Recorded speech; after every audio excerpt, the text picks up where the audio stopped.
Bon, aujourd'hui on se retrouve pour une seconde vidéo sur la Peugeot 1.6 litre VTI. Donc pour ma part c'est de l'année 2008 et pour d'autres ça sera dans les mêmes années puisque tout simplement ce véhicule est une purge. Mais malheureusement, ce véhicule n'a pas fini de me faire galérer. Avec tous les problèmes évidemment que j'ai pu citer dans l'ancienne vidéo et il y en a encore d'autres, je vais vous rajouter quelques soucis de plus pour ceux à qui ça peut aider.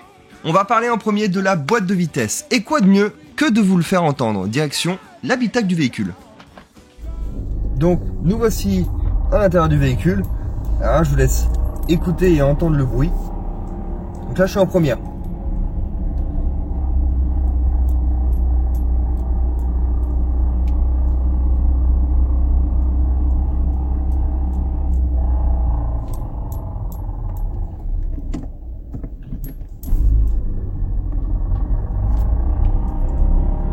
Deuxième.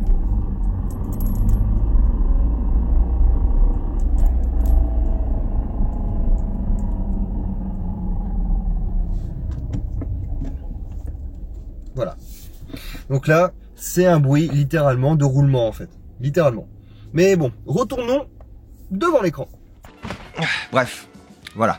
On en est surtout sur des problèmes où c'est très cher à faire changer, donc c'est coûteux.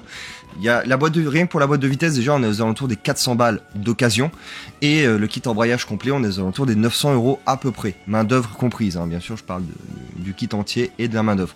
Mais là, là où ça va être compliqué, ça va être surtout le deuxième problème que je vais vous parler. La chaîne de distribution qui se détend, et ça c'est une horreur à tous les propriétaires qui ont eu le souci et qui vont l'avoir.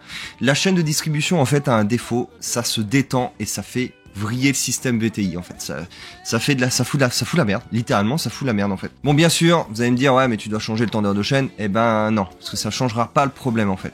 Il faut littéralement changer l'entièreté du kit de distribution. En troisième souci, je vais vous parler du bocal de liquide de refroidissement. C'est un souci que je vais ajouter même s'il est présent sur pas mal de véhicules, c'est le bocal de liquide de refroidissement qui se met tout simplement à craqueler de partout à cause du coup du chaud-froid qui produit à chaque fois quoi. Tout simplement à la fin le plastique il tient pas quoi. C'est un peu logique mais il y a des véhicules qui s'en sortent quand même mieux à ce niveau-là.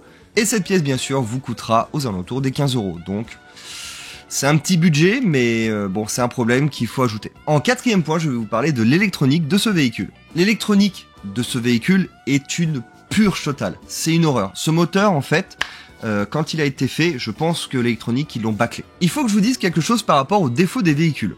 Donc quand vous allez aller dans votre garage parce que vous avez un défaut affiché à votre tableau de bord, il va peut-être pas vous sortir qu'un seul défaut, mais plusieurs, d'accord ? Parce qu'il y a aussi des défauts qui ne sont pas visibles, en fait, qui ne sont pas affichés. Comme ça vous permettra d'être rassuré par rapport aux défauts du véhicule, et s'il n'y en a vraiment pas et qu'il n'y en a qu'un seul, bah vous êtes tranquille. Qu'est-ce que je peux vous dire en conclusion ? Et bah déjà, pour ceux qui veulent acheter ce véhicule, achetez-le avec les factures.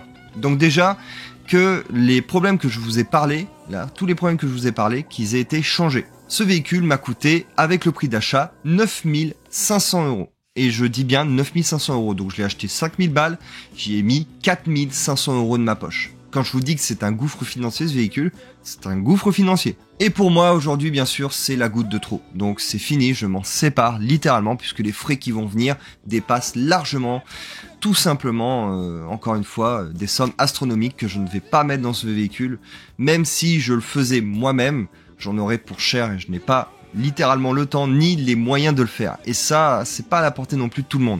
Donc pour ma part, c'est la fin. Je m'arrête là. Ce véhicule a coûté beaucoup trop cher et beaucoup trop d'énergie. J'ai passé beaucoup de temps dessus. Bien sûr, j'aurais oublié plein de soucis, mais n'hésitez pas à les mettre et à vous manifester dans les commentaires. Je répondrai avec grand plaisir. En tout cas, pour ma part, je vous laisse. Je vais brûler mon véhicule. Je vous dis à la prochaine pour une prochaine vidéo. Messieurs, dames, je rends l'antenne.